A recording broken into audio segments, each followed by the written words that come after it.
Bonsoir à tous et d'abord merci pour votre fidélité, pour être venu me retrouver pour ce cours.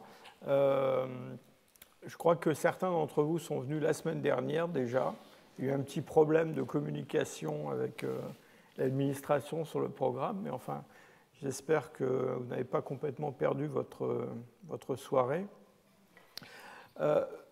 Lorsque j'ai été invité à rejoindre le Collège de France pour enseigner dans cette chaire de paléanthropologie, le contrat initial était de 3 ans. Et il semble que ça se prolonge. Et donc, au cours des 3 dernières années, en fait, pour ceux qui ont suivi le cours, nous avons parcouru l'évolution, sinon l'évolution des hominines en général, mais en tout cas l'évolution du genre Homo.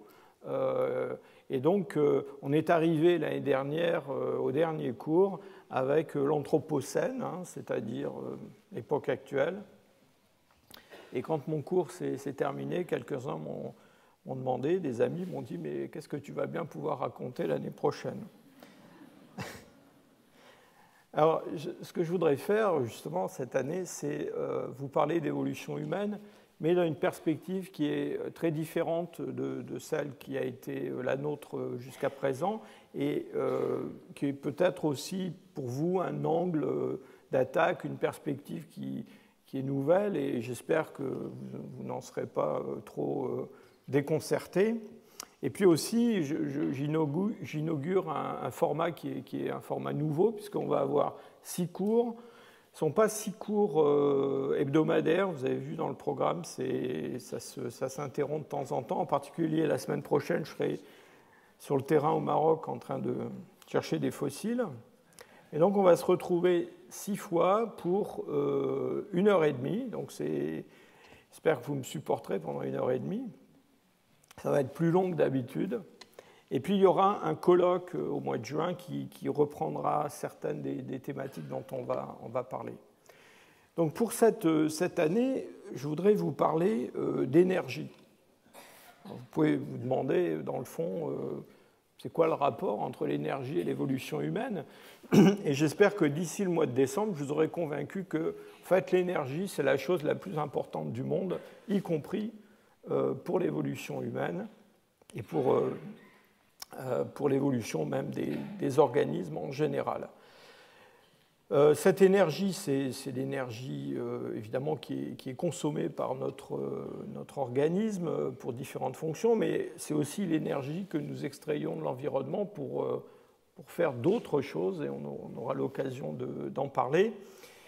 Et ce que nous allons faire dans ces 6 cours, c'est dans le fond, explorer des fonctions différentes et voir comment les hommes gèrent un peu l'énergie pour satisfaire ces fonctions qui sont des fonctions biologiques et puis aussi parfois, encore une fois, des fonctions qui sont liées à l'environnement artificiel que les hommes ont créé autour d'eux. Donc aujourd'hui, on va parler plutôt de la reproduction. Et avant de se lancer dans la reproduction, si je peux dire, je vais être obligé de vous présenter quelques généralités. J'espère que ça ne sera pas trop fastidieux, mais disons qu'il y a des bases théoriques et puis des termes qu'il faut que vous connaissiez, sinon on ne va pas progresser de façon très claire. Et puis surtout, je crois que c'est peut-être possible de baisser un peu la lumière sur l'écran. Oui, voilà. Surtout, ce qui m'intéresse, dans le fond, c'est de vous montrer comment ces différentes espèces d'hominines qui ont existé au cours des 7 derniers millions d'années, et puis alors, surtout, en fait, le genre Homo, c'est-à-dire, disons, les 2 derniers millions d'années, comment, dans le fond, on a des stratégies différentes qui se sont développées dans ces différents groupes.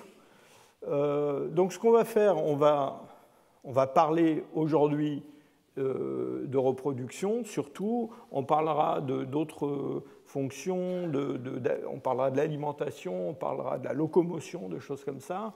D'une façon générale, en voyant ce que ça veut dire sur le plan énergétique et sur le plan adaptatif, et puis ensuite on essaiera d'aller voir dans cet arbre ce qui se passe et comment ces problématiques ont évolué.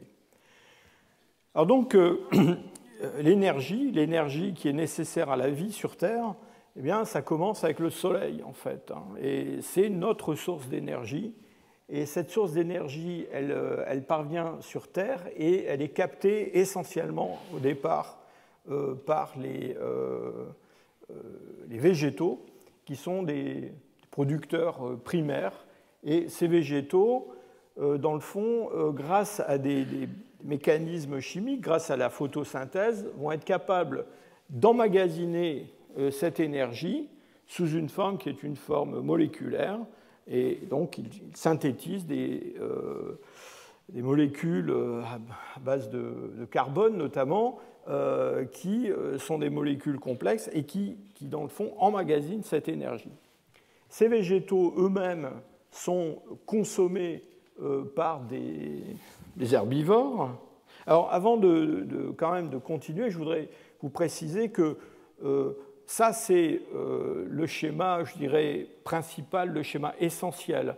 Il y a d'autres sources d'énergie possibles pour la vie que le Soleil. En particulier, il y a une énergie géothermique et il y a des producteurs primaires qui ne sont pas des végétaux, qui sont des bactéries, par exemple. Et on a des bactéries qui vivent dans des eaux chaudes, en milieu sous-marin ou pas, dans des environnements où il n'y a pas du tout de soleil, mais où il y a quand même une production de molécules organiques par des voies qui sont différentes de celles-là. Mais ça, c'est vraiment le schéma principal.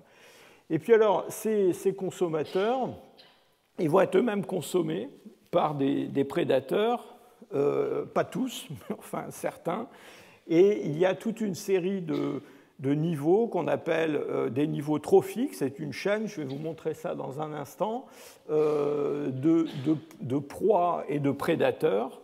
Et cette énergie, eh bien, elle va être transférée comme ça sur des niveaux trophiques de plus en plus élevés. Alors, à chacun de ces niveaux, ce qui se passe aussi, c'est qu'évidemment, il y a une partie de l'énergie qui est dissipée autrement que par la consommation par des prédateurs. Il y a des déchets qui sont produits par chaque niveau, puis il y a les animaux qui meurent, qui se décomposent.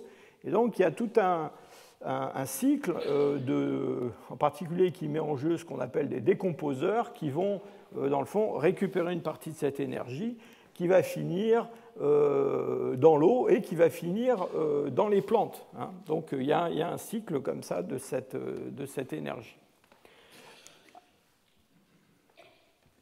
Alors voilà ces niveaux trophiques dont je vous parlais tout à l'heure. On a au départ de l'énergie qui est de l'énergie solaire, qui est fixée par donc ces producteurs primaires. Et puis ensuite, on a toute cette série de niveaux trophiques, avec pour chaque niveau trophique une perte d'énergie sous forme de chaleur, parce que, en particulier, tous ces animaux, tous ces êtres vivants, ils respirent, il y a des processus physiologiques qui font qu'il y a une déperdition d'énergie. Encore une fois, ils meurent, ils se décomposent, cette décomposition elle-même produit de la chaleur, donc il y a toute une partie de l'énergie qui se dissipe comme ça, mais il y a une partie de l'énergie qui est transmise d'un niveau trophique à l'autre. Et j'attire votre attention sur le fait que, bon, alors ça c'est un schéma un petit peu caricatural, mais d'abord ce nombre de niveaux trophiques qui varie suivant les milieux en fonction de l'écologie.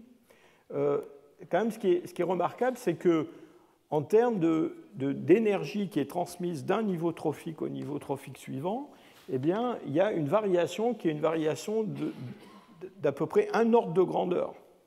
C'est-à-dire qu'il y a à peu près 1/10 de l'énergie trophique d'un niveau qui passe dans le niveau suivant. Et cela, bon, ça s'explique assez facilement. Pourquoi ? Bien parce que, comme je vous l'ai dit, il y a de l'énergie qui se dissipe sous forme de chaleur, il y a des déchets qui sont produits par tous ces animaux qui finissent par se décomposer. Et puis aussi, bon, toutes les souris de la Terre ne sont pas toutes mangées par des serpents. Hein. Donc il y en a quand même qui mènent leur vie de souris tranquillement et dont l'énergie ne passe jamais dans le niveau trophique suivant. Et donc, voilà, elles mènent leur vie de souris. Quand elles ont mené leur vie de souris, elles meurent, elles se décomposent. Et donc, cette énergie-là, elle ne passe pas dans le niveau suivant. Vous voyez quand même qu'ici, sur ce schéma, on a 5 niveaux trophiques. Et vous voyez qu'avec ces 5 niveaux trophiques, on passe d'à peu près 20 000 kilocalories par mètre carré par an produit dans un certain environnement. Au bout de 5 niveaux trophiques, on n'est plus qu'à 2 kilocalories par mètre carré et par an. Et ça explique le fait que, évidemment, plus on s'élève dans ces niveaux trophiques, et plus les animaux, les prédateurs en particulier, qui se trouvent dans ces niveaux trophiques-là, eh bien, vont avoir besoin, en dessous d'eux, dans cette pyramide, d'une quantité, d'une biomasse et souvent aussi d'un territoire qui est assez important. Et ça m'amène à une autre notion très importante, cette perspective d'écologie évolutionnaire. Alors c'est un terme qui est beaucoup utilisé dans le jargon professionnel en anglais, qui est le terme de carrying capacity, qu'on peut traduire en français par capacité porteuse. Alors, il y a plusieurs termes qui ont été proposés en français, on va garder celui de capacité porteuse. Alors cette capacité porteuse, c'est quoi? Eh bien, c'est la taille maximum d'une population de n'importe quoi qui peut vivre dans un milieu donné. Et vous voyez tout de suite que cette capacité porteuse, elle va varier énormément en fonction des organismes, mais surtout en fonction des environnements. Je vous ai pris ici 2 exemples extrêmes. Le premier, c'est la banquise de l'Arctique. Et puis le deuxième, ça a l'air d'être une île tropicale. En fait, c'est le Portugal. Bon. Mais simplement pour vous dire qu'à la surface de la Terre, il y a des milieux dans lesquels la biomasse est beaucoup plus abondante que d'autres. Et cette biomasse, c'est quoi? Enfin, ce qu'on appelle la biomasse, eh bien, c'est l'addition de cette biomasse qui se trouve dans tous ces niveaux trophiques, empilés les uns au-dessus des autres, depuis les producteurs primaires jusqu'aux superprédateurs qui se trouvent au sommet de cette chaîne. Non seulement... alors, il y a évidemment une capacité porteuse qui est complètement différente dans ces 2 environnements, hein, en particulier pour des hommes.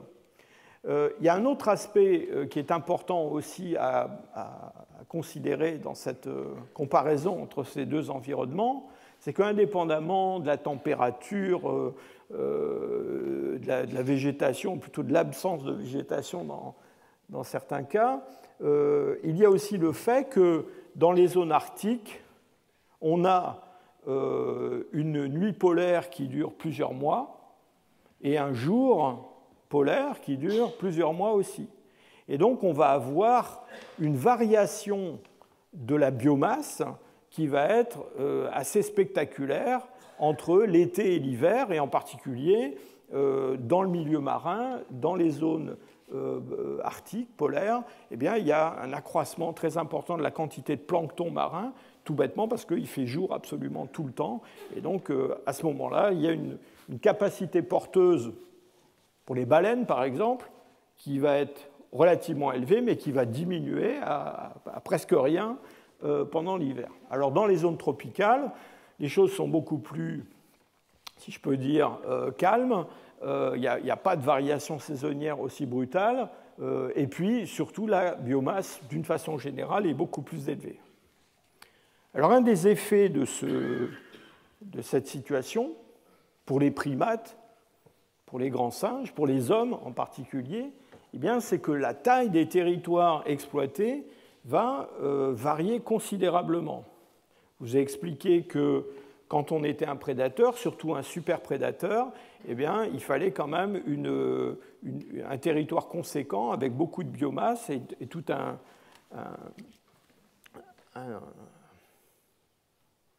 échelonnement de ces niveaux trophiques. Et on retrouve, en particulier dans la comparaison homme-chimpanzé, on trouve absolument l'expression de cette variation très importante de la taille des territoires exploités. C'est cette fameuse capacité porteuse. En gros, les chimpanzés qui sont des primates, qui sont des primates quand même essentiellement végétariens, même s'ils consomment un petit peu de viande, qui vivent dans des milieux tropicaux, se contentent de territoires qui sont des territoires de quelques kilomètres carrés, un petit nombre de kilomètres carrés. Quand on passe chez les hommes et surtout dans les groupes de chasseurs-cueilleurs, on a des tailles de territoires qui sont très variables, mais qui peuvent être très très grandes. Ne vous laissez pas abuser par l'échelle qui est sur le côté ici, c'est une échelle logarithmique. Ça veut dire que chaque fois qu'on passe un échelon, on change d'un ordre de grandeur, on multiplie par 10 les chiffres. Et donc, les groupes en particulier les groupes de chasseurs-cueilleurs qui vivent dans des milieux tempérés froids, comme l'Amérique du Nord, l'Alaska, enfin, qui ont vécu jusqu'à il n'y a pas longtemps dans ces milieux froids, sont des gens qui, pour survivre, ont besoin d'un territoire qui est un territoire immense comparé à celui de nos chimpanzés. On a des territoires, pour certains groupes de chasseurs-cueilleurs, qui sont des territoires de l'ordre de 60 000 km². 60 000 km², ça fait 200 km par 300 km. Donc c'est ce qu'il faut à ces gens pour, dans une année, dans un cycle de déplacement d'une année, c'est ce qu'il leur faut comme territoire pour exploiter l'environnement, en tout cas ce qu'il leur fallait tant qu'ils avaient une vie de chasseurs-cueilleurs.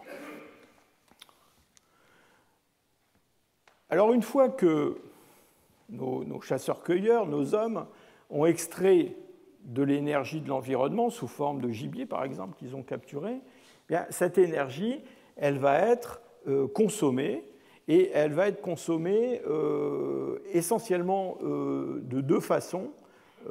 Alors, évidemment, la première chose qui vous vient à l'esprit, c'est peut-être l'activité physique.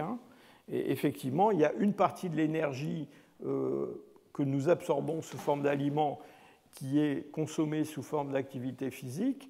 Alors, c'est une proportion qui est extrêmement variable d'un individu à l'autre. Ce n'est pas la peine d'insister.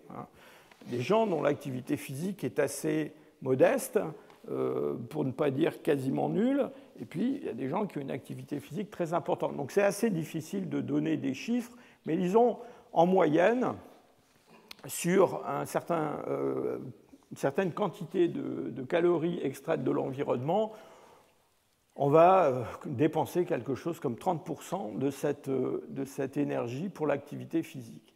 En fait, la grosse consommation d'énergie, c'est ce qu'on appelle le métabolisme basal. Et le métabolisme basal, c'est quoi? Eh bien, c'est l'énergie qui est nécessaire à votre corps pour rester en vie. C'est-à-dire, c'est l'énergie que vous dépensez quand vous êtes au repos, assis, sans activité physique, simplement en respirant. Vous n'êtes pas en train de manger, vous ne faites absolument rien, et vous êtes dans des conditions de neutralité thermique, disons, entre 20 et 25 degrés. Et à ce moment-là, il y a à peu près 60% de ce que vous avez mangé à midi qui est consommé par votre organisme, par vos cellules. Alors vous voyez qu'il y a un petit 8%, là, cette tranche verte, qui est de l'énergie qui est consommée en fait, pour digérer les aliments. C'est ce qu'on appelle l'effet thermique de l'alimentation. Pourquoi? Simplement parce que ces aliments dont vous avez besoin pour alimenter votre métabolisme basal et vos activités physiques, eh bien, ces aliments ne se transforment pas spontanément en énergie dès qu'on les met dans la bouche. Il faut les mastiquer, il faut les digérer. Il y a tout un processus de conversion en énergie. Et même si le bilan final, évidemment, est très très positif, il faut consommer de l'énergie pour ça, et c'est ce fameux effet thermique de l'alimentation. Alors on va voir maintenant ce qui se passe avec ce métabolisme basal à l'intérieur de notre corps, mais avant, je voudrais insister quand même sur le fait que ce que je viens de vous montrer, je vous ai dit, c'est dans des conditions de neutralité thermique, sans activité particulière, etc. Évidemment, ça ne correspond pas de façon très réaliste à ce qu'est la vie réelle des hommes, et en particulier, je reviens à mes chasseurs-cueilleurs qui sont nos ancêtres. Et donc, toute cette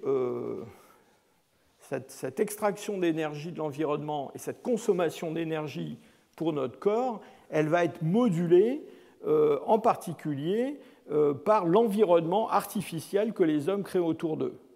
En gros, les hommes, ils aiment bien la neutralité thermique. Hein. Personne n'aime vraiment avoir froid, surtout froid comme ça, hein, ou très chaud. Et donc, les hommes ont construit des habitats, ont développé toute une technologie de vêtements, etc., pour, dans le fond, se rapprocher le plus possible de la neutralité thermique. Et ça, c'est à prendre en compte à côté de l'écologie. Et puis, on en parlera de façon un peu plus détaillée quand, dans 2 ou 3 semaines, quand on parlera de l'alimentation. Il y a aussi une intervention humaine, en tout cas pour les hommes les plus évolués, sur les aliments pour réduire cet effet thermique de l'alimentation. Alors, en un mot, comment est-ce qu'on réduit l'effet thermique? On réduit au maximum l'énergie qu'on va consommer pour absorber des aliments. Alors d'abord, de façon mécanique, hein, c'est tout bête, hein, quand vous avez un steak dans votre assiette, vous le coupez en morceaux. Hein, vous n'essayez pas d'avaler le steak entier. Et déjà, ça, c'est le fait d'avoir un couteau et une fourchette, c'est une énorme économie d'énergie. Et donc, les hommes ont réduit leur système masticateur en particulier, parce qu'ils avaient des outils, des moyens de couper la viande, de la hacher, de la faire mariner, même de la faire pourrir, peut-être, on pense, etc., pour réduire déjà l'énergie mécanique nécessaire à l'absorption. Et puis ensuite, il y a la cuisson, alors qui contribue aussi à ces changements, je dirais, des propriétés physiques des aliments, mais surtout, qui rend ces aliments plus assimilables et qui facilite l'extraction de calories de ces aliments. Il y a tout un tas d'aliments, en particulier d'aliments végétaux, qui seraient très difficiles à métaboliser si on ne les faisait pas cuire. Je ne sais pas si vous avez déjà essayé, quand vous étiez enfant, en jouant à la dinette, de manger une pomme de terre crue, mais ce n'est pas très recommandé. Il vaut mieux la faire cuire. Donc une fois cette énergie absorbée par le corps, donc je vous ai dit, elle va être dépensée sous forme d'activité physique, effet thermique de l'alimentation. Et puis le gros morceau, c'est le métabolisme basal. Et ce métabolisme basal, eh bien, il varie énormément suivant les parties de l'organisme qui sont concernées. Donc on a des organes qui sont des organes très gourmands en énergie et d'autres organes qui le sont beaucoup moins. Vous voyez, par exemple, les tissus adipeux, là, ici, c'est pas mal.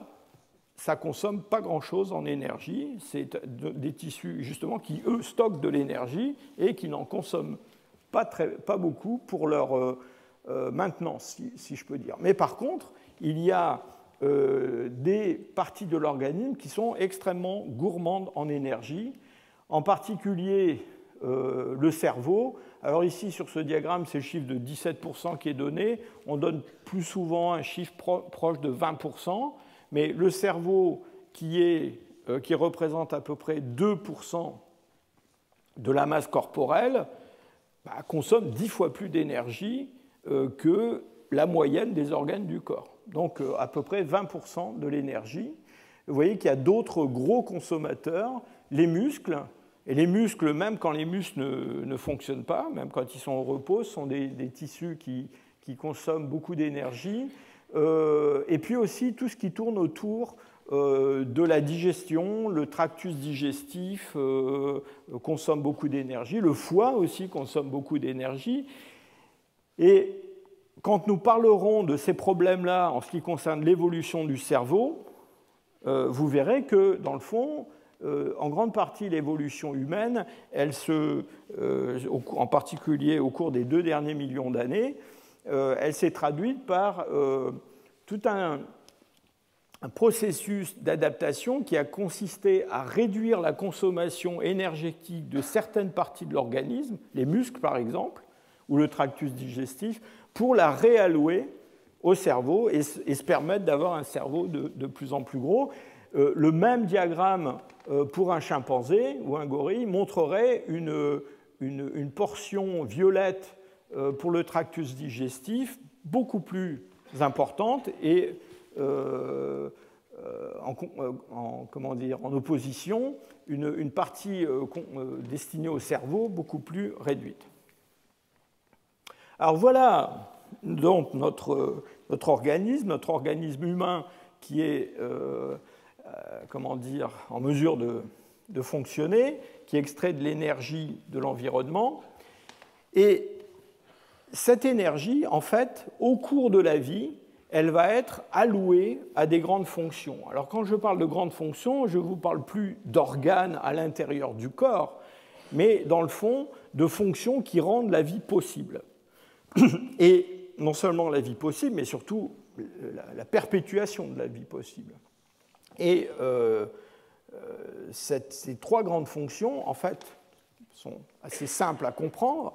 La première, c'est la croissance, c'est-à-dire que entre le moment où il y a un œuf qui est fécondé et le moment où on a un être adulte capable de se reproduire, eh bien, il y a ce qu'on appelle la croissance et le développement. Et ça, c'est quelque chose qui coûte de l'énergie. Donc, pendant toute cette phase de notre existence, eh bien, il y a une grande partie de l'énergie qu'on extrait de l'environnement et qui part dans notre métabolisme basal, qui va, d'une façon ou d'une autre, servir à la croissance.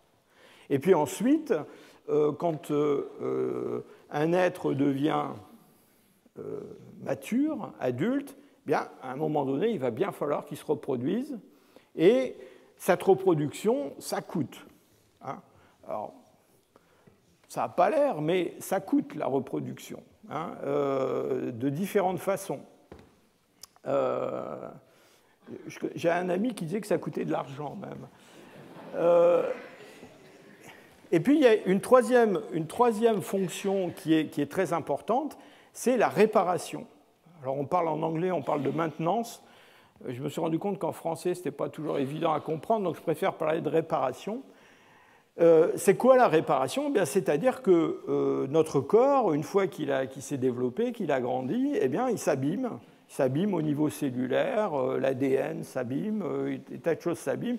Et donc, il y a tout un mécanisme d'entretien, de réparation constante du corps. Et ça aussi, ça coûte de l'énergie. Et dans le fond,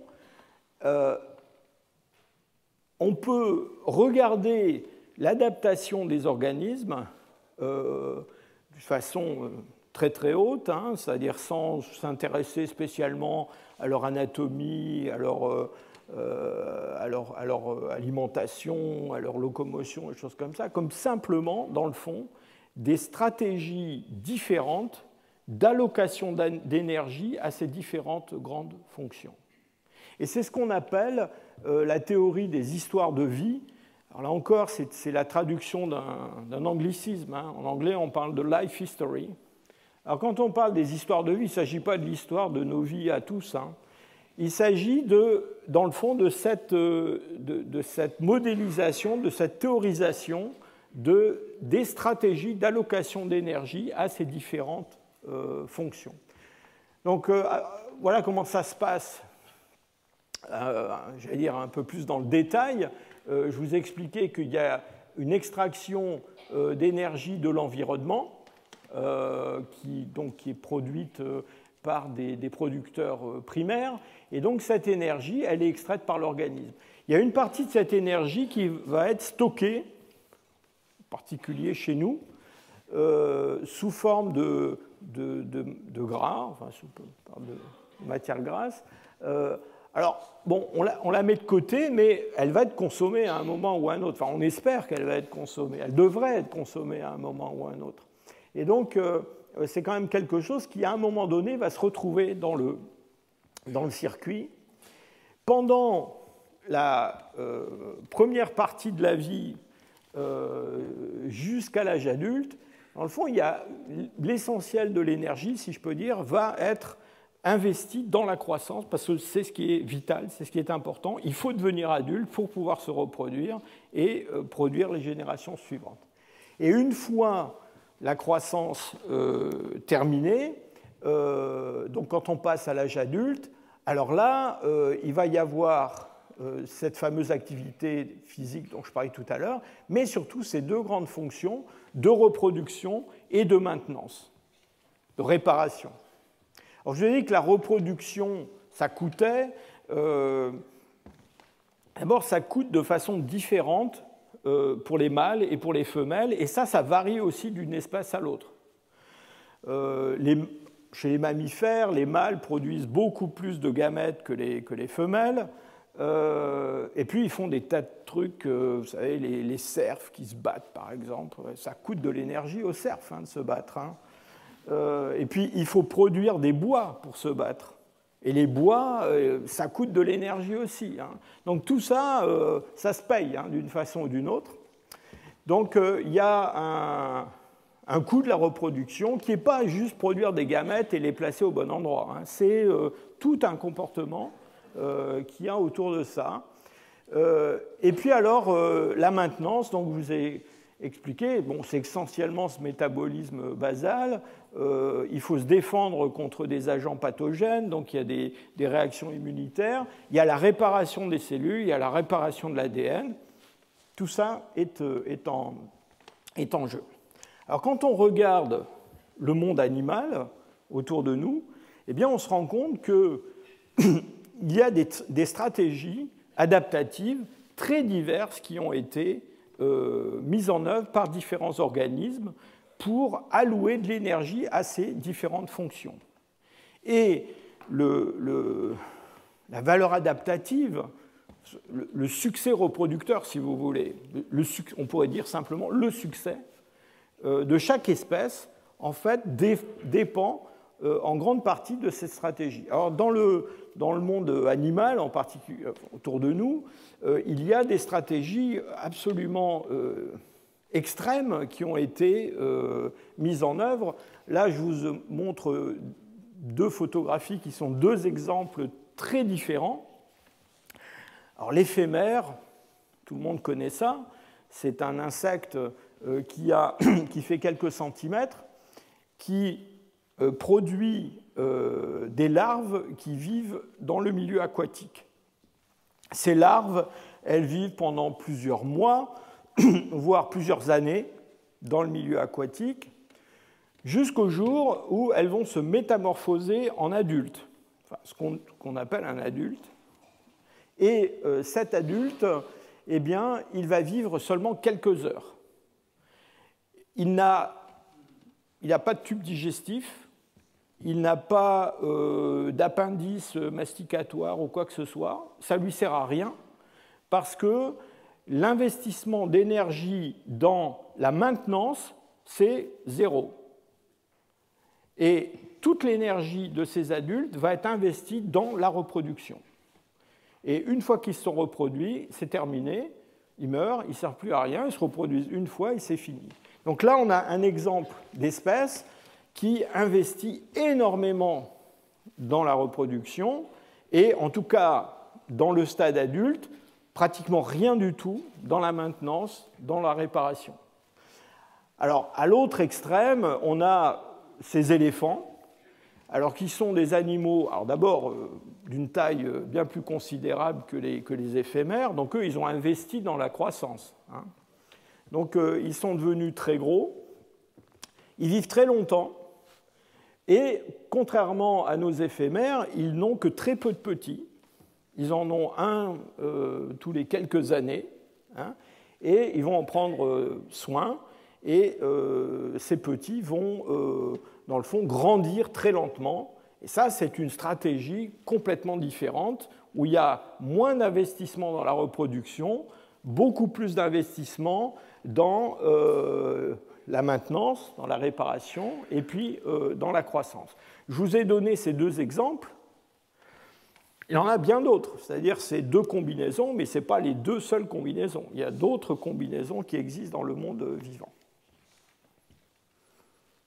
Alors, on va faire un petit sondage. Imaginez que vous ayez à vous réincarner. Qu'est-ce que vous préférez, une éphémère ou un éléphant?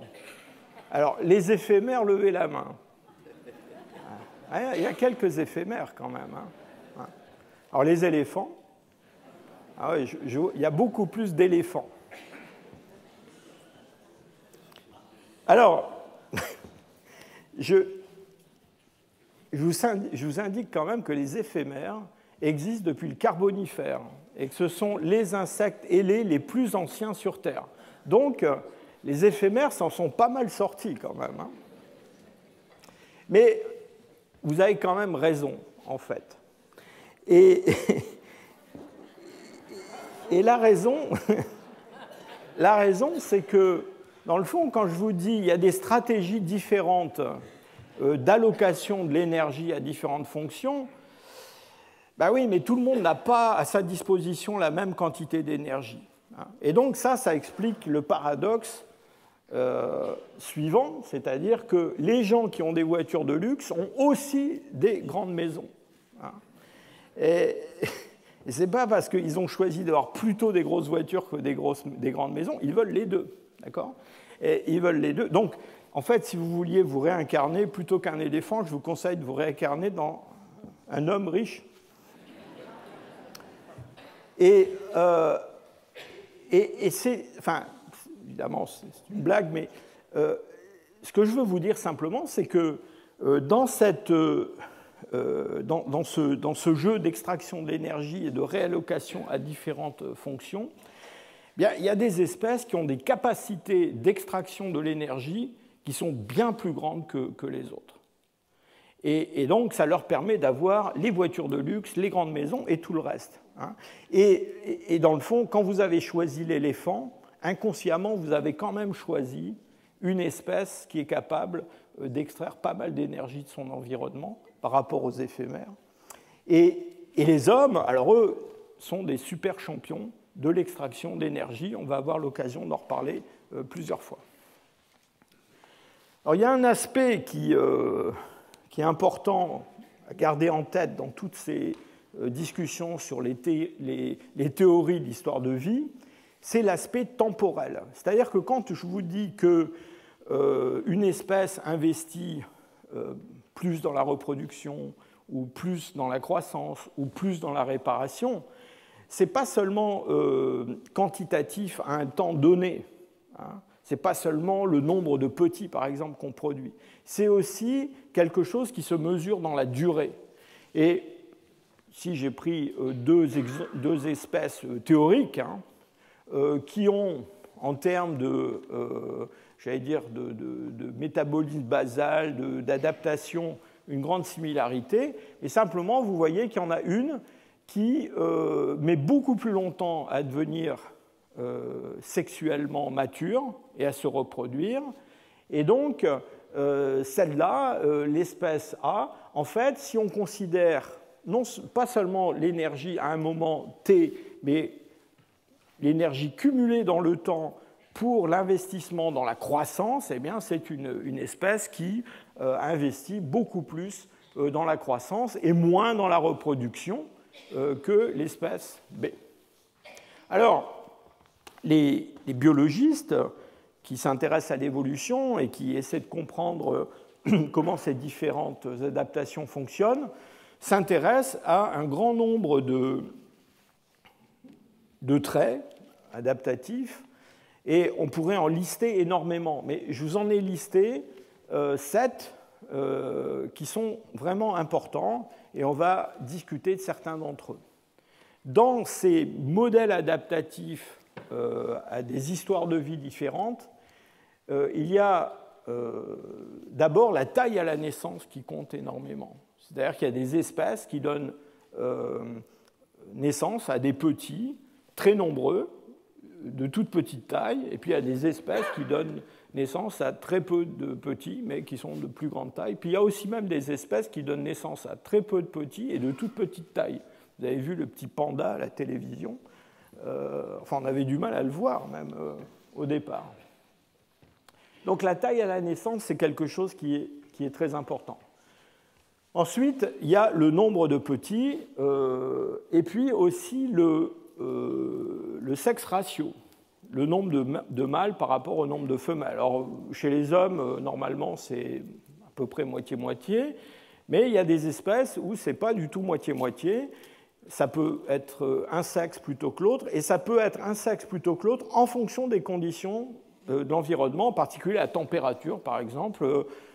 Les crocodiles pondent des œufs qui vont donner des mâles ou des femelles en fonction de la température moyenne de maturation de ces œufs. Alors, les poissons font des choses encore plus extraordinaires.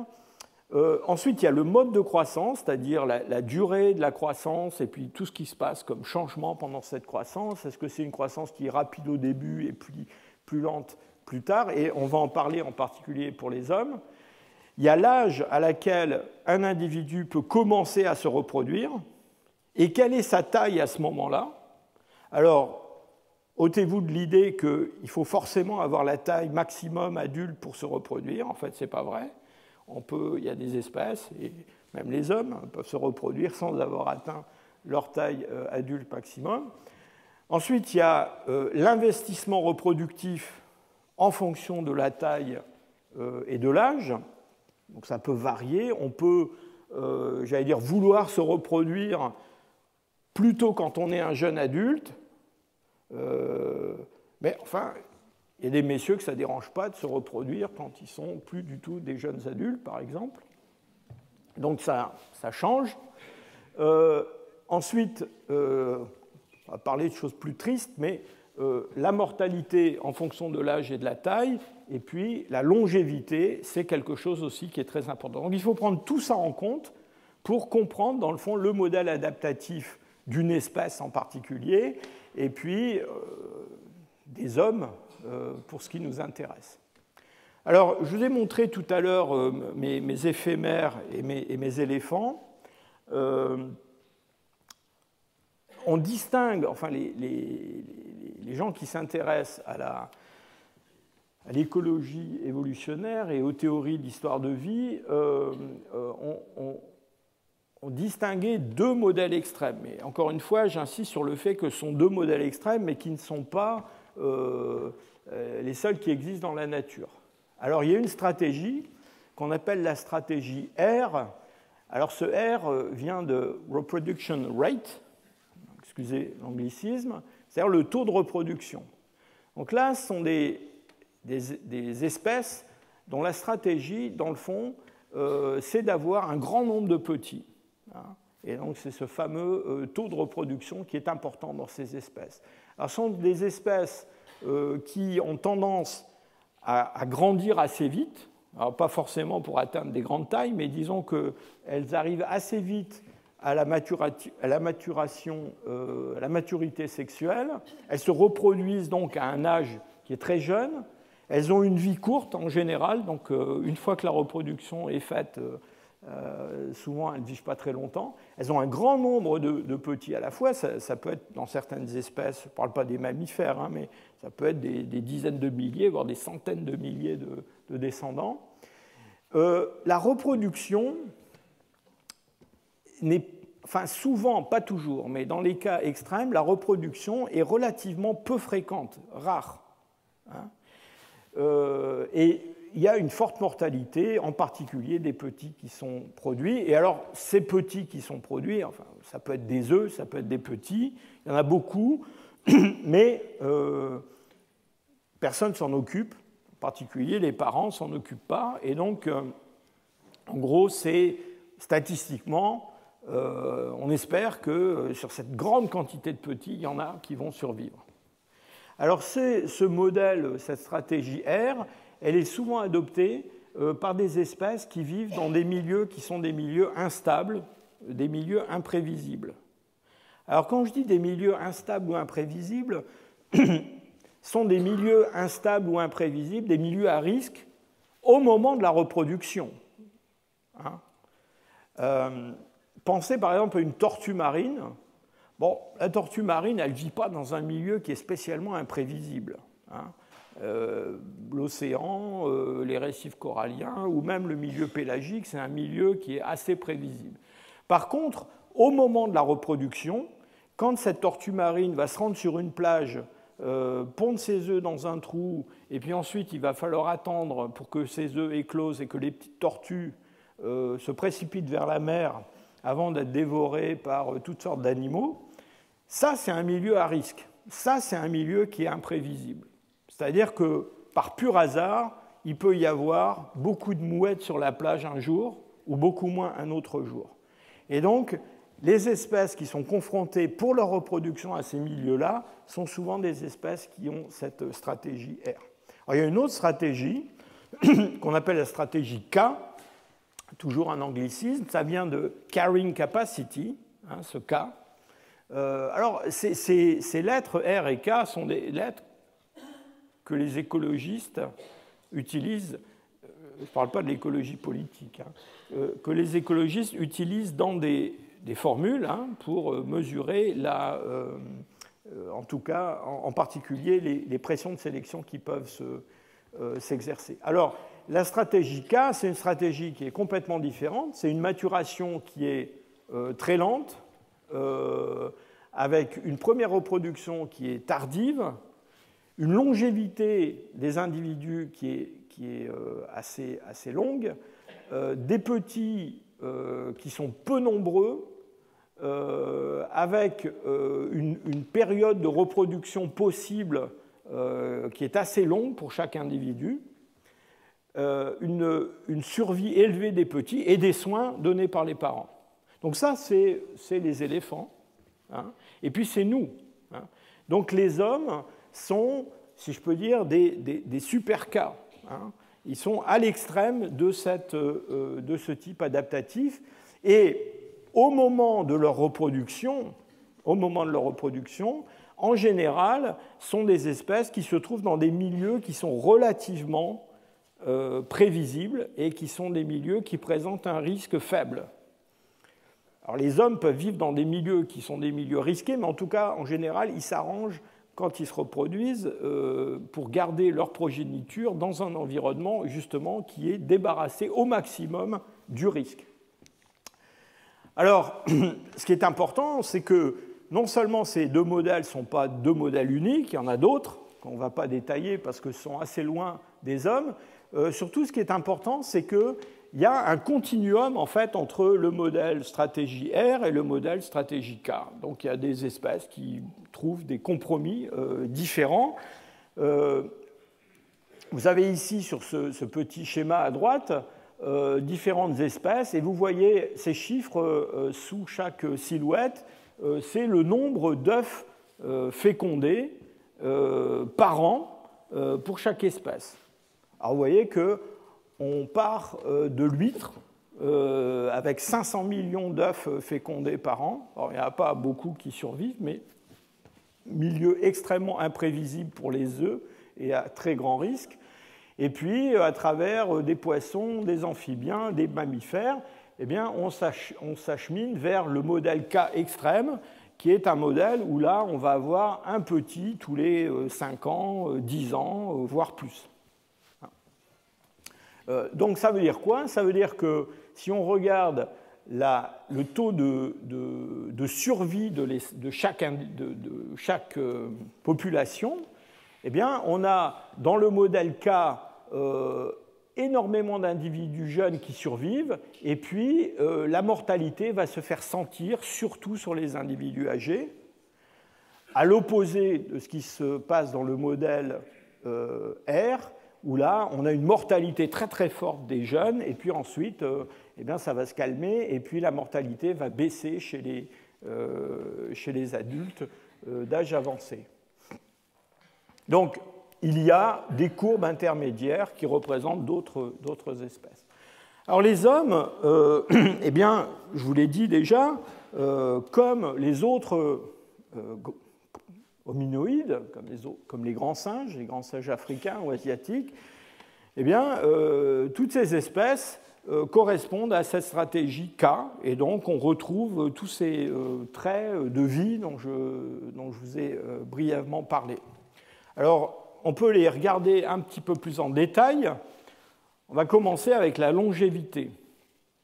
Alors, d'une façon générale, les grands singes, les hommes, vivent longtemps comparé à d'autres mammifères. C'est assez intéressant de regarder ce que donne la longévité dans l'ensemble des mammifères. Et, alors ici, c'est une étude qui est assez intéressante parce que, alors, ce qu'on voit avec ces points rouges, tout ça, c'est des espèces différentes de mammifères. C'est qu'en en fait, plus on a affaire à des espèces de grande taille, et plus la longévité est importante. Et donc, au sein des primates, eh bien, on a ce phénomène qui joue, et les hommes sont des primates de très grande taille, en tout cas si vous les comparez à des petits singes sud-américains ou à des prosimiens. Donc on s'insère assez bien dans ce schéma. Dans cette étude, les chercheurs ont aussi introduit des oiseaux. Alors vous voyez que les oiseaux sont les points bleus. Les oiseaux ont une longévité assez supérieure en fait à celle des mammifères à taille égale. Donc on a tendance, alors ces échelles en abscisse en ordonnée sont toujours des échelles logarithmiques pratiquement, parce que sinon on ne pourrait pas représenter à la fois une musaraigne et un éléphant sur le même diagramme. Alors ce qui est assez intéressant, c'est que donc on a cette longévité assez importante chez les oiseaux. On s'est demandé pourquoi, et la réponse, eh bien, elle vient du fait que quand on vole, eh bien, comme on dit dans le jargon, on est moins exposé au risque de mortalité extrinsèque. C'est-à-dire que, indépendamment du vieillissement, des maladies, de toutes sortes de choses désagréables qui peuvent arriver, on a moins de chances de se faire attraper par un prédateur quand on vole que quand on ne vole pas. Et la meilleure preuve de ça, c'est que, en fait, si on ajoute à ce diagramme des mammifères volants, comme les chauves-souris, eh bien, les mammifères volants se rangent avec les oiseaux, c'est-à-dire qu'ils ont une longévité qui est ce qu'on attend pour un oiseau de cette taille-là. Et par contre, les oiseaux qui sont des oiseaux inaptes au vol se rangent avec les mammifères. Donc, c'est bien le vol plus qu'autre chose qui est en jeu dans cette histoire-là. Donc, je vous disais que les primates au sein des mammifères se caractérisaient par une longévité encore plus importante que la moyenne des mammifères. Et au sein des primates, plus on va avoir affaire à des primates de grande taille, comme le gorille, le chimpanzé, l'orang-outan et l'homme, et plus on va avoir des longévités importantes. Donc cette longévité, la voilà comparée ici entre des chimpanzés et puis des hommes qui sont des chasseurs-cueilleurs. Donc ce que vous avez, ces courbes représentent le taux de mortalité en pourcentage de la population. Alors, ça démarre très haut au début. Alors, ça veut dire quoi? Ça veut dire qu'il y a une mortalité infantile très forte chez les chimpanzés et chez les hommes. Je ne parle pas des hommes qui vivent dans le 5e arrondissement de Paris, mais des chasseurs-cueilleurs.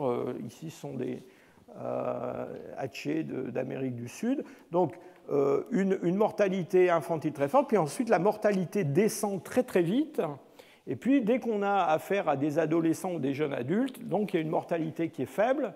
Alors chez les chimpanzés, elle ne va pas tarder, donc on a ici des mâles et des femelles, elle ne va pas tarder à remonter, et elle remonte de façon graduelle jusqu'à un âge autour de 40 ans, qui est en gros l'âge maximum qu'on observe dans la nature pour des chimpanzés sauvages. Des chimpanzés qui sont placés dans des conditions de vie proches des hommes peuvent vivre beaucoup plus longtemps. Je ne sais pas si vous connaissez l'histoire de du petit chimpanzé qui jouait Cheetah dans les films de Tarzan, mais elle est morte, il est mort à plus de 70 ans. Alors chez les hommes, on a une baisse de la mortalité infantile, enfin une baisse de la mortalité dès qu'on arrive à l'adolescence. On a un plateau jusque vers 40-45 ans, et puis ensuite la mortalité va remonter puis s'accélérer énormément vers la fin. Donc vous voyez que le message principal de tout ça, c'est quand même que les hommes vivent plus longtemps que les chimpanzés, hein, et en gros, c'est ce qu'on attend. Alors, pendant cette longue vie, les hommes vont être caractérisés par un développement beaucoup plus long que celui des chimpanzés. Et ici, vous avez une comparaison des courbes de croissance entre ce chimpanzé et cette petite fille. Ce que vous voyez, c'est qu'en gros, chez le chimpanzé, la taille adulte, elle est acquise autour de 13 ans, par là, 12-13 ans à peu près. Et c'est l'âge d'ailleurs auquel les chimpanzés normalement commencent à se reproduire. Pour notre petite fille, alors surtout si c'est un petit garçon, là c'est beaucoup plus long, c'est vers 18-20 ans que la croissance se termine. Vous avez une courbe qui est la courbe de croissance elle-même, qui est là, et puis cette autre courbe, c'est une courbe qui est une courbe de vélocité, c'est-à-dire la vitesse de la croissance à un moment donné.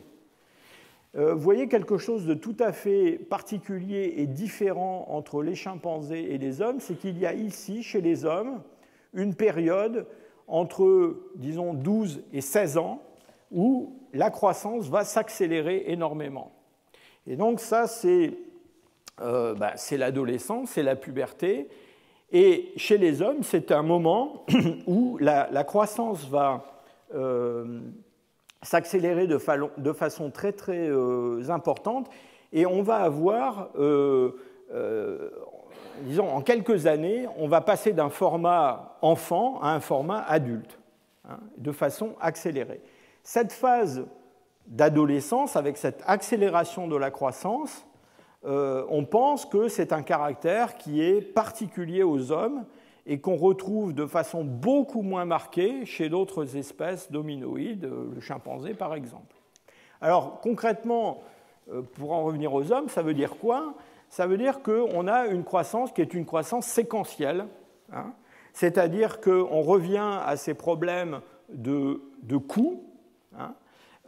Il y a un coût à la croissance, je vous ai expliqué ça au début, au cours de la vie.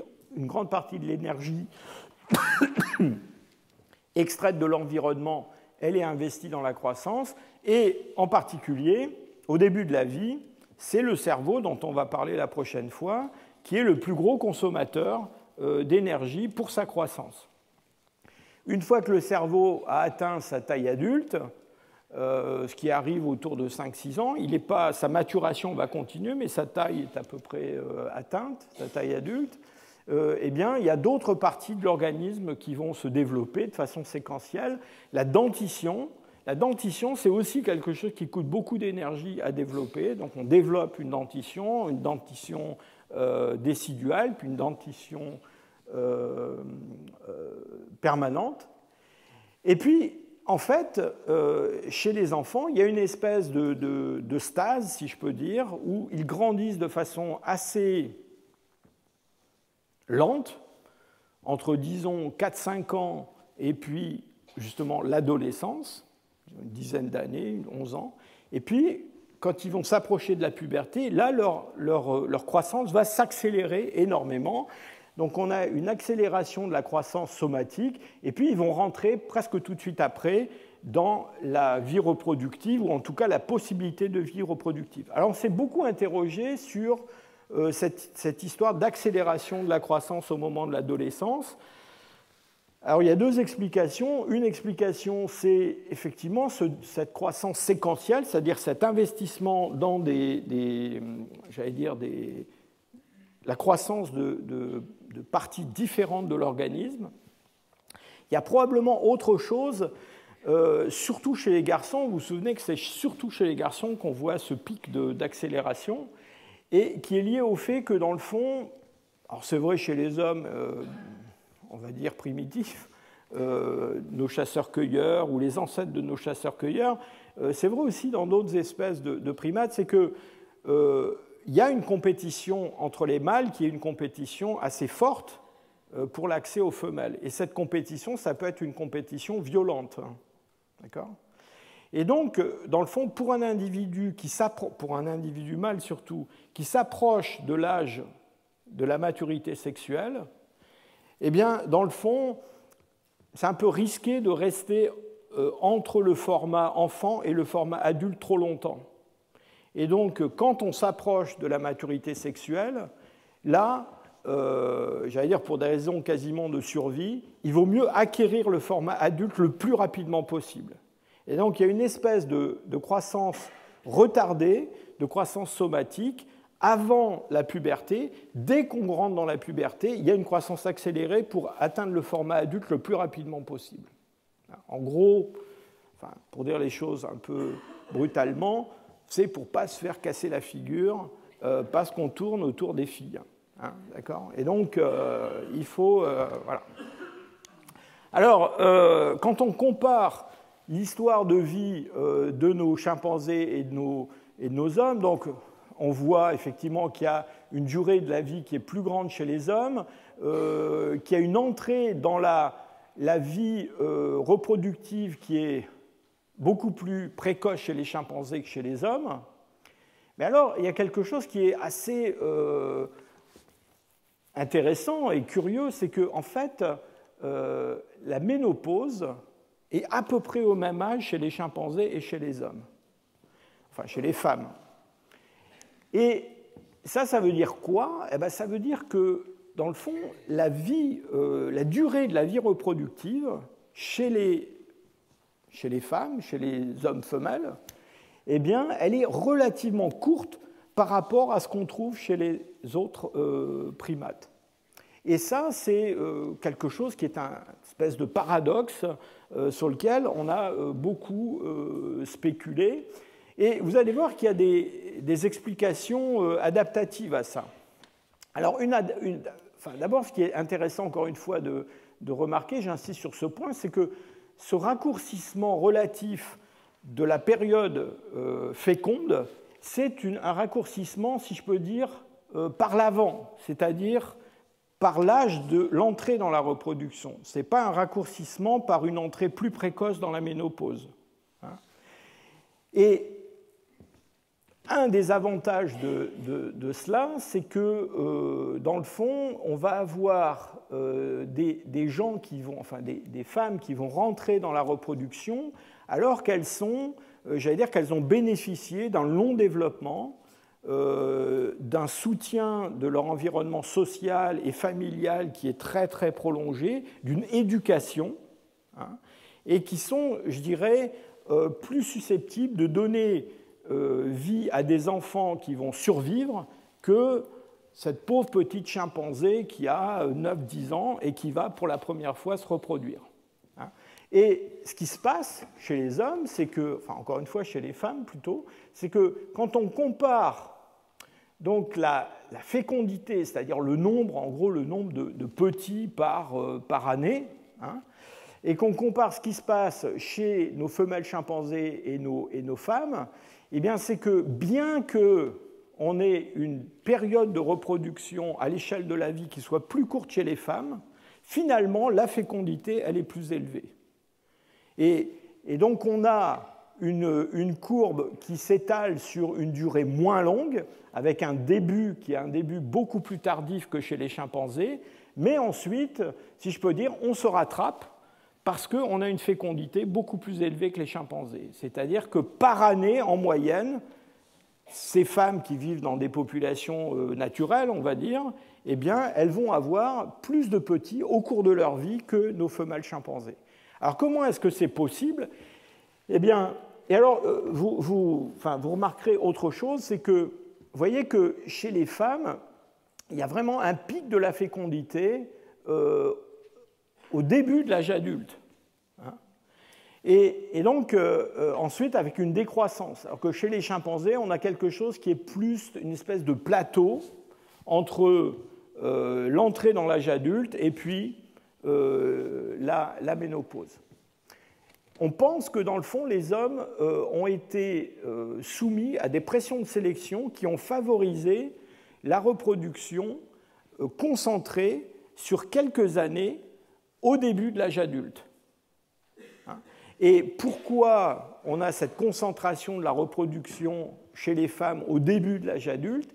Eh bien parce que c'est là qu'elles ont le plus de chances de donner, d'une part, naissance à des enfants qui sont viables, qui présentent peu de risques, et pour elles-mêmes, c'est aussi la période de la vie qui est la période où elles courent le moins de risques avec l'enfantement, alors que, vous voyez qu'à la fin, et ça a été observé chez les chimpanzés en particulier, à la fin de la période reproductive, ça se complique. Alors comment est-ce que c'est possible d'avoir plus de fécondité en ayant une période reproductrice plus courte? Eh bien, les hommes ont, par rapport aux chimpanzés, une grande différence qui est l'âge du sevrage. Et l'âge du sevrage chez les grands singes est beaucoup plus tardif que chez les hommes. On a chez les chimpanzés des âges, alors ça sont des diagrammes qui ont été établis à partir de courbes isotopiques, où on mesure en gros quel genre d'aliments les petits chimpanzés absorbent, combien ils absorbent en particulier de lait maternel par rapport au reste. Et vous voyez que ces courbes, alors le sevrage, c'est pas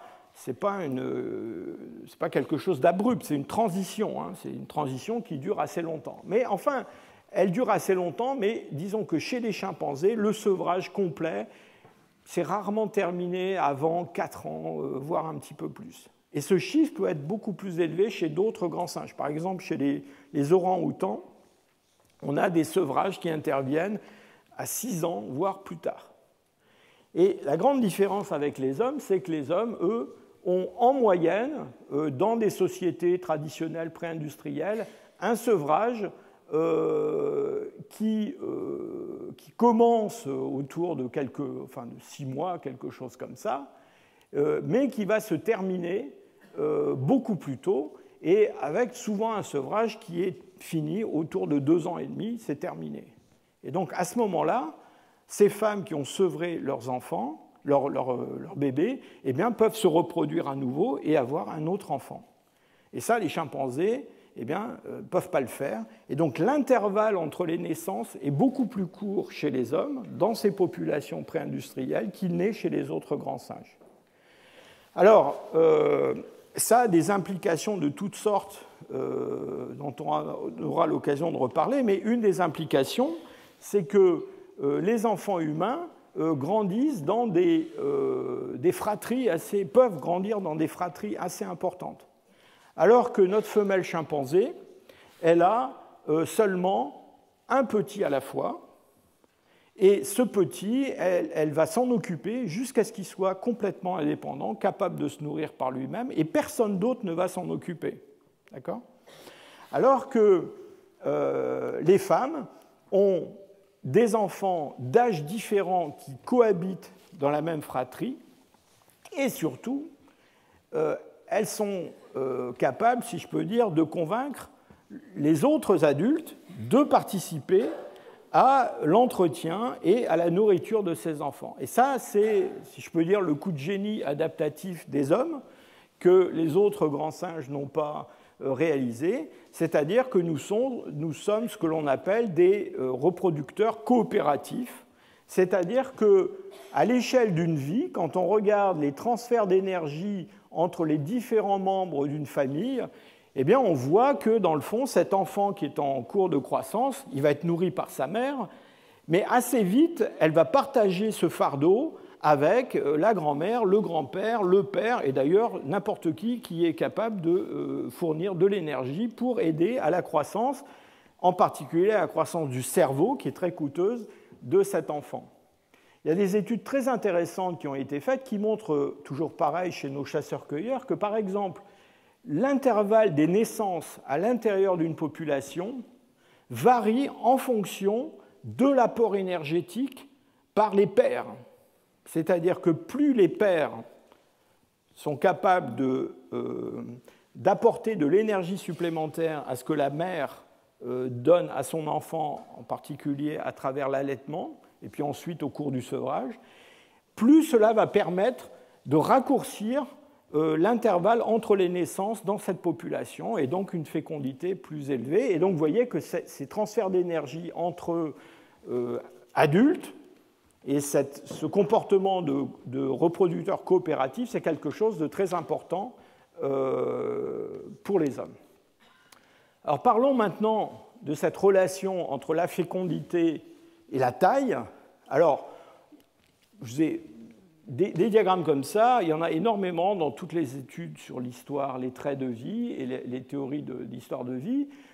On a une relation, vous vous souvenez qu'on a une relation entre la longévité et la taille des individus.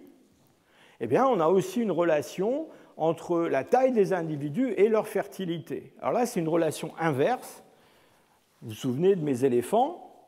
Plus on a affaire à des êtres qui sont des êtres de grande taille, plus il est coûteux de produire des petits, qui ne sont pas si petits que ça, et donc plus la fécondité va baisser. C'est quelque chose qu'on observe au sein des mammifères en général et au sein des primates en général. Vous voyez ici toujours des échelles logarithmiques, à gauche des petits singes, ici des hommes. Vous voyez que le taux de fécondité de ces hommes est quasiment 100 fois plus bas que celui de nos petits singes, enfin pas tout à fait 100 fois, mais est considérablement réduit par rapport à celui de nos grands singes, de nos petits singes. Alors, ce qui est absolument remarquable dans ces stratégies d'histoire de vie, c'est que non seulement on voit des adaptations différentes, des stratégies différentes d'une espèce à l'autre, mais on voit même au sein d'une espèce des stratégies différentes d'une population à l'autre en fonction de leur environnement.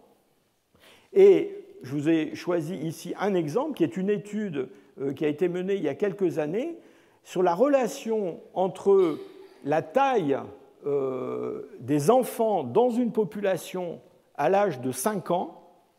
C'est une mesure de la taille des enfants. Hein. Bon, on aurait pu prendre la taille à la naissance ou autre chose, c'est un peu pareil. Et puis la fécondité. Et vous voyez que tous ces points qui représentent des populations différentes de chasseurs-cueilleurs, eh bien, s'organisent suivant une distribution où on voit nettement ce qui joue à l'échelle transspécifique au sein des mammifères ou transspécifique à l'échelle des primates entre des populations humaines. Et donc on a ici à gauche des pygmées qui vivent dans la forêt équatoriale, qui sont des populations qui ont des enfants qui sont de toute petite taille, mais qui ont un taux de fécondité beaucoup plus élevé que ces Yanomamo qui vivent dans la forêt équatoriale sud-américaine, qui ont des enfants beaucoup plus grands, mais qui ont beaucoup moins d'enfants. Et donc, ce n'est pas juste du hasard, c'est lié à des adaptations de ces populations à des conditions de milieu différentes, et en particulier, vous vous souvenez de mon histoire de voitures de luxe et de grandes maisons, de la capacité d'extraire de l'énergie de différents environnements qui varient en fonction des milieux, des paysages. Alors il y a un autre moyen, un autre aspect qui est intéressant de regarder en termes de fertilité, c'est un petit peu différent de la taille, c'est le métabolisme basal dont je vous ai parlé au début. Alors évidemment, ce métabolisme, il est en grande partie lié à la taille, on l'a déjà vu. Et vous voyez que dans ce diagramme, les hommes sont là, les femmes sont là, comparés à des grands singes. Alors ces mesures sont pondérées en fonction de la taille. Évidemment, un gorille, ça dépense beaucoup d'énergie, mais si on divise l'énergie d'un gorille par le nombre de kilos de gorille, et qu'on ramène tout ça à une taille moyenne de mâles de 55 kg et de femelles de 45 kg, vous voyez que les hommes ont des traits très particuliers, c'est-à-dire qu'au sein des primates de grande taille, ce sont eux qui consomment le plus d'énergie. Alors, par leur métabolisme basal, mais aussi à cause de leur activité quotidienne, de leur activité physique. La partie gauche du diagramme est un peu triste. Jaune, c'est du gras. Hein. C'est-à-dire que non seulement on consomme beaucoup d'énergie, mais on stocke beaucoup aussi sous forme de graisse. Cette énergie, bon, vous allez voir que la fécondité varie avec ce métabolisme basal. Alors, ces chiffres qui peuvent vous paraître un petit peu théoriques, on peut les ramener à quelque chose qui va peut-être être plus parlant pour vous. Un homme, c'est une ampoule de 100 watts, à peu près. C'est-à-dire la consommation pour le métabolisme basal et puis une activité, j'allais dire, normale du corps, ça correspond à la consommation énergétique de 100 watts. Si vous ne faites rien de particulier, si vous montez un escalier, 200 watts. D'accord ? Donc, on peut voir les populations humaines comme des populations d'ampoules de 100 watts. Et on peut regarder quelle est la fécondité de différentes espèces animales en fonction de cette fameuse consommation d'énergie. Et on voit une chose qu'on a déjà vue avec la taille, qu'on a déjà vue avec d'autres facteurs, c'est-à-dire que la fécondité diminue avec la consommation d'énergie. Plus on a affaire à des organismes qui consomment de l'énergie, moins ils vont avoir de petits. Toujours pareil, échelle logarithmique. Donc on a les mammifères ici en bleu. Vous voyez que les primates sont encore moins féconds que les autres mammifères, à consommation d'énergie égale. Pourquoi ? Parce que ce sont des mammifères à grand cerveau, on va revenir là-dessus, et le cerveau, ça coûte cher. Nos chasseurs-cueilleurs, ils sont là. Donc ils sont au bout de la distribution des primates. Ils sont parmi les primates qui sont, disons, qu'une fécondité assez faible, mais vous voyez qu'ils sont quand même au-dessus de nos chimpanzés, de nos gorilles, de nos orang-outans, à cause de notre histoire d'intervalle des naissances qui nous permet, si je peux dire, de rattraper notre handicap de ce côté-là. Alors, ce qui est intéressant dans cette étude de Moses et Brown, c'est qu'ils ont eu l'idée de prendre en compte non seulement le métabolisme basal ou l'énergie dépensée pour l'activité physique, mais aussi l'énergie dépensée, extraite de l'environnement et dépensée pour autre chose. Par exemple, faire cuire de la nourriture. Par exemple, avoir une mobilette, ou une voiture, ou prendre l'avion. D'accord ?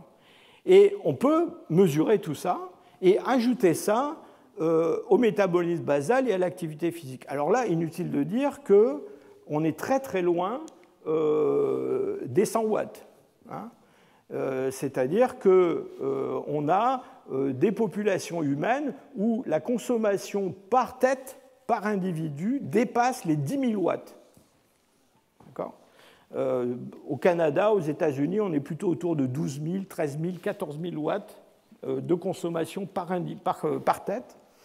Et ce qui est absolument passionnant, c'est que, dans le fond, quand on regarde la fécondité dans ces sociétés qui consomment autant d'énergie par individu, eh bien, on a des sociétés qui se rangent sur la même droite de régression que celle que l'on a déjà établie pour les primates. Et concrètement, ça veut dire quoi ? Ça veut dire que notre américaine des classes moyennes qui consomme 12 000 watts, eh bien, elle a le taux de fécondité d'un primate qui ferait à peu près 30 tonnes. C'est ce que prévoit la courbe et c'est ce qu'on observe dans la réalité, c'est-à-dire un taux de fécondité d'un peu moins de 2 enfants par femme, c'est-à-dire à peu près un petit en moyenne tous les 15 ans. Alors, elles les ont sur une période plus rapprochée, mais à l'échelle de la vie, ça donne ça. Et c'est exactement ce que donne la prédiction de cette étude. Alors, bon, inutile de vous dire que ça a un certain nombre d'implications. Alors, il y a une autre façon de voir les choses. Je vous disais tout à l'heure que la reproduction, ça coûtait de l'argent. Il y a des gens qui ont étudié ça d'un autre point de vue, qui est le coût d'un enfant. Combien coûte un enfant, hein ? Alors, on a parlé jusqu'à présent de coûts métaboliques, mais on peut aussi compter en dollars. Et donc, les derniers chiffres, enfin ceux que j'ai trouvés pour 2015, c'est que l'enfant de cette américaine des classes moyennes, pour qu'ils grandissent entre la naissance et 18 ans, ça coûte 233 610 $ en moyenne. Et compte tenu des revenus des classes moyennes, on peut difficilement avoir plus de 2 ou 3 enfants par famille, puisque après, c'est un fardeau financier qui n'est pas possible à porter. Alors, parlons maintenant, dans ces traits de vie, de la mortalité. Vous vous souvenez que c'était un aspect qui était important. Alors, la mortalité n'est pas inéluctable. C'est la bonne nouvelle. Cette ligne verte ici, c'est l'hydre d'eau douce. Donc, l'hydre d'eau douce a une mortalité qui est constante. C'est-à-dire, à partir du moment où il naît, le taux de mortalité ne change jamais. On pense que l'hydre d'eau douce vit peut-être éternellement. Apparemment, il a des réserves de cellules souches qui sont infinies. Et donc, il n'y a pas de changement du taux de mortalité. Nos tortues, vous vous souvenez qu'elles avaient une très forte mortalité à la naissance, et puis après, ça se calme. Après, quand elles arrivent à un certain âge, si rien ne leur arrive de malheureux, elles peuvent vivre très très longtemps. Alors, les hommes, eux, c'est pas tout à fait la même chose. Donc, eux, ils ont une mortalité très faible au début, mais les choses vont se gâter à partir d'un certain âge. Et donc, vous voyez que la mortalité, après 70 ans, 80 ans quand même, augmente énormément. Alors, ces données sont des données qui sont importantes pour ces stratégies d'histoire de vie. Ce qui est important à propos de la mortalité, c'est quand même quand on parle des hommes, c'est de se rendre compte que cette très longue vie, cette espérance de vie, c'est quelque chose qui est relativement récent dans l'évolution humaine. Disons que le fait d'avoir des centenaires, une grande quantité de gens âgés dans la société, c'est un phénomène historique. En fait, vous avez ici la courbe qui montre l'évolution de l'espérance de vie entre 1840 et aujourd'hui. Vous voyez que 1840, on était à 45 ans d'espérance de vie en Europe. Et d'ailleurs, ce qui est intéressant, c'est que les estimations qu'on a pour les chasseurs-cueilleurs qui vivent dans la nature, ce dont on a beaucoup parlé déjà, eh bien, c'est une espérance de vie qui n'est pas très différente de l'espérance de vie qu'on a en Europe au XVIIIe siècle, au XVIIe siècle. Donc, il ne s'est pas passé grand-chose de ce point de vue-là en termes d'espérance de vie pour les hommes. Et ce qu'on a donc qui s'est passé au cours du XIXe siècle essentiellement, c'est d'abord une réduction très très forte de la mortalité infantile. On l'a quasiment éliminée. Donc, c'est ce qui a fait augmenter l'espérance de vie à la naissance. Et puis, plus récemment, c'est la réduction de la mortalité des gens âgés. Donc, alors, il y a un débat entre les démographes. Il y a des gens qui pensent qu'il n'y a aucune raison que cette courbe ne s'arrête. D'ailleurs, vous voyez ici des prédictions des Nations Unies qui ont été faites en 1980, en 1990, en 2000. Donc, tous les 10 ans, on est obligé de faire des prédictions sur 10 ans d'espérance de vie supplémentaire, en gros. Et puis, il y a des gens qui pensent que non, il y a un jour, on va atteindre un plateau et que cette espérance de vie ne va pas augmenter. Alors, cette grande espérance de vie des hommes, elle pose un certain nombre de problèmes du point de vue de l'évolution, du point de vue de l'adaptation. Qu'est-ce que ça veut dire de vivre très très longtemps? Alors, on a vu que la longévité, ça fonctionnait avec tout un tas d'autres aspects, d'autres traits de vie, la masse corporelle, la fécondité, la taille du cerveau, des tas de choses comme ça. Mais quand même, il y a un paradoxe, et le paradoxe, c'est chez l'homme, et en particulier chez la femme, il y a une très longue survie après la période reproductive. Et du point de vue darwinien, c'est un petit peu compliqué à expliquer. Pourquoi? Parce que les gènes qui sont... Enfin, le génome qui est soumis à la sélection, il est soumis à la sélection pendant la période où on se reproduit. C'est ce qui va faire qu'on va avoir un succès reproductif plus ou moins grand. Mais une fois qu'on ne se reproduit plus, c'est assez difficile d'expliquer comment on a pu sélectionner une partie du génome qui, dans le fond, rallonge la vie après la période sélective. Et ça, c'est un sujet qui fait débat depuis à peu près une vingtaine d'années. Donc, vous voyez, chez nos chimpanzés, on a une survie qui décline régulièrement, avec en fait une mortalité, enfin disons une espérance de vie qui correspond en gros à l'âge de la ménopause. C'est-à-dire que dans la nature, il y a très peu de femelles chimpanzés qui sont dans une période post-reproductive et qui sont toujours là. Hein. Alors chez les hommes, pas du tout. Alors ici, ce sont des chasseurs-cueilleurs. Juste par curiosité, je vous montre les Japonais, parce que là, c'est vraiment extravagant. Enfin, les Japonaises. Hein. Donc vous voyez, les Japonaises, donc la courbe bleue, paf, elles se reproduisent quand elles sont de jeunes adultes, qu'elles ont 25-30 ans, donc elles ont leurs enfants, et puis après, elles vont vivre, voilà, c'est 102, hein, ce qu'on lit là en bas, hein. Donc elles vont vivre très très très longtemps avec une courbe de survie qui est extraordinaire et une mortalité, bon, ma foi, qui doit augmenter à un moment quand même vers la fin, mais vous voyez qu'il y a quand même une grande partie de la vie qui s'allonge, pendant laquelle ces japonaises ne se reproduisent pas, et ça, on a du mal à expliquer ça. Alors, il y a des tas de gens qui se sont intéressés à cette question-là. Une des hypothèses qui a eu un énorme succès au cours des 20 dernières années, c'est ce qu'on a appelé l'hypothèse de la grand-mère. Grandmother hypothesis. Alors, c'est quoi cette histoire de grand-mère? Eh bien, c'est l'idée que, en fait, les grand-mères, évidemment, elles ne se reproduisent pas, mais elles accroissent le succès reproductif de leurs filles, parce qu'elles s'occupent des enfants de leurs filles. D'accord? Et c'est une chercheuse américaine qui s'appelle Kristen Hawkes, qui est dans l'Utah, qui a étudié beaucoup les Hadza, qui sont un groupe qui vit en Afrique de l'Est et qui sont des chasseurs-cueilleurs. Et chez ces Hadza, les hommes chassent, mais les femmes travaillent drôlement, et elles travaillent à extraire des tubercules du sol pour nourrir la famille. Et les grand-mères creusent, d'accord? Et en creusant, en ramassant des tubercules, dans le fond, elles aident à la survie, au succès reproductif de leurs petits-enfants. Alors, je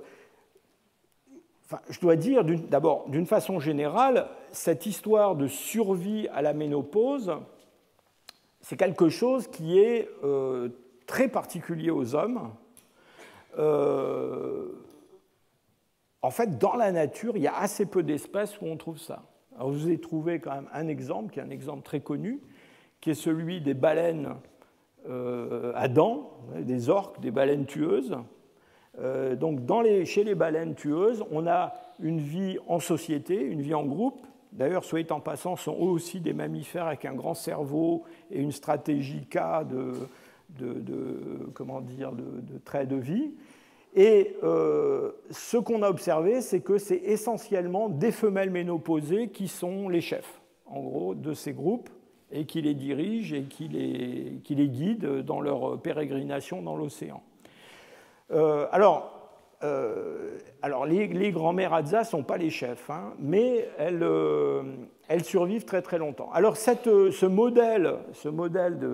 hypothèse des grand-mères est constamment discutée par tout un tas de publications. Il y a même dans mon laboratoire des gens qui ont écrit des papiers là-dessus. Je crois même que j'en ai écrit un. Et en fait, le problème qu'on a, c'est le suivant. C'est que toutes ces études sur les grand-mères sont des études qui sont fondées sur des corrélations. Et en science, des corrélations, ce ne sont pas des explications. C'est-à-dire qu'on montre qu'il y a une corrélation entre la survie des jeunes enfants et puis le fait qu'ils aient des grands-mères, pas des grands-mères. Mais dans le fond, on a du mal à trouver le mécanisme. Alors ce mécanisme un peu naïf que je vous décrivais, hein, c'est-à-dire des histoires, des tubercules, de prendre soin des enfants, etc., on aimerait pouvoir le quantifier. Et en fait, on n'y arrive pas. Il y a des gens qui font en biologie de la modélisation, c'est-à-dire qu'ils construisent des modèles mathématiques. Et ces modèles mathématiques nous permettent de se rendre compte de ce qui est possible, ou surtout de ce qui n'est pas possible en fonction de différents paramètres. Le problème avec l'hypothèse des grands-mères, c'est que quand on construit un modèle mathématique, on se rend compte que oui, c'est avantageux d'avoir une grand-mère qui nourrit les petits-enfants. Mais ça serait encore plus avantageux si la grand-mère pouvait se reproduire. Et donc, dans le fond, ça n'explique pas pourquoi elle est ménopausée. Hein. Et on soupçonne, non mais c'est une affaire très sérieuse, on soupçonne qu'en fait, c'est un, et ça arrive souvent dans les mécanismes de l'évolution, et je crois qu'on va s'arrêter là-dessus pour ce soir, vous savez, souvent dans les mécanismes de sélection naturelle, eh bien, il y a des produits secondaires, hein, byproduct en anglais. C'est-à-dire que ce qu'on soupçonne, c'est que peut-être que cette histoire de femmes qui survivent très très longtemps à la ménopause, c'est le produit secondaire de la sélection d'autres choses. Alors, les scientifiques ont beaucoup d'imagination et ils ont trouvé des tas d'explications possibles, de mécanismes qui pourraient expliquer ça. Alors, il y en a qui sont assez amusants. Par exemple, il y en a un suivant lequel c'est en fait la survie des hommes qui est sous une pression de sélection positive et que la survie des femmes après la ménopause, c'est un produit secondaire parce qu'on ne peut pas sélectionner des gènes qui fonctionneraient juste chez les hommes et pas chez les femmes. Alors, le problème, c'est que les femmes ont tendance à vivre quand même plus longtemps que les hommes. Mais enfin, bref. Donc, il y a cette explication-là. Il y a même une explication que je trouve assez chouette, hein, qui est l'idée que, en fait, les hommes qui ont le plus grand succès reproductif, ce sont ceux qui se reproduisent le plus longtemps possible, qui préfèrent d'ailleurs les jeunes femmes aux femmes âgées, et que c'est eux qui, dans le fond, conduisent le mécanisme de sélection naturelle, et que du coup, on a sélectionné des gènes qui favorisent la longévité dans l'espèce en général, et donc secondairement chez les femmes, même après la ménopause. Donc je vous laisse pour ce soir sur ces réflexions.